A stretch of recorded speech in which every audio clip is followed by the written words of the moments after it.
Okay, so you've been doing this facilitation for a long time, and you've worked with a lot of different organizations and groups.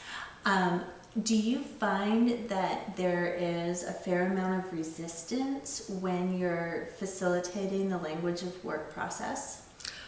Upon occasion, certainly in the early days, which was in the mid-90s when we were doing it, before process improvement had taken place in organizations, there was a fair amount of resistance. It was very interesting to observe that as people did process engineering, then the leap over to doing process improvement on the people side was much less, there was much less resistance to that. Okay. But still, there can be a certain amount of anxiety. We're talking about people's work.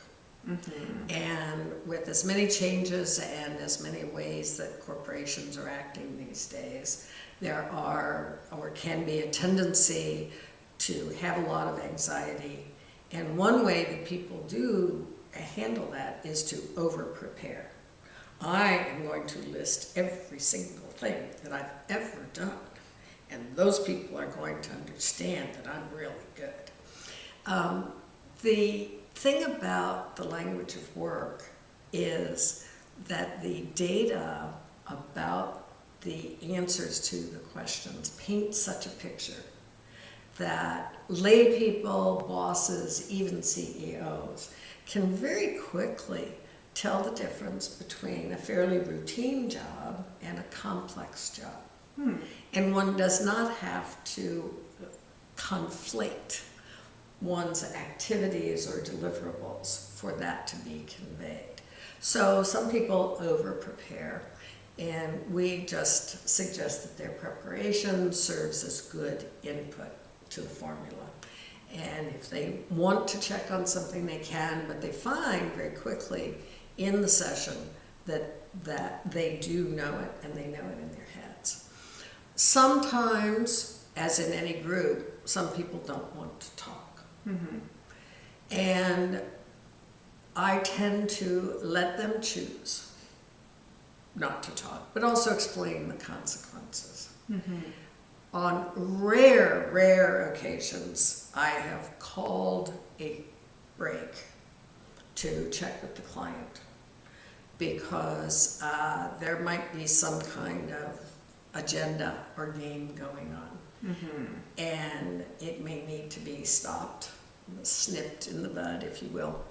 But generally speaking, that's not a problem.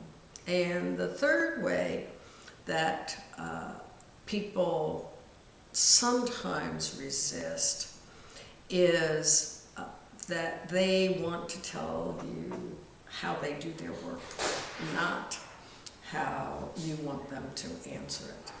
And now, with a lot of experience under my belt, I'm very comfortable being able to say, oh yeah, that's a consequence, we're going to get to that.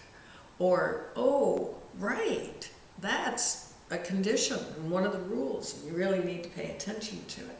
So I try to be reinforcing so that I don't stop the input from the group, but not to worry about correcting them, just put it in the right place. Okay, all right, so even when they might be further ahead in the process, you just want to reassure them that what they're saying is going to get captured, that you hear it, and that there's a place for that. Exactly. Okay. And before long, they get very comfortable. That's been my experience. Fantastic. Thank you.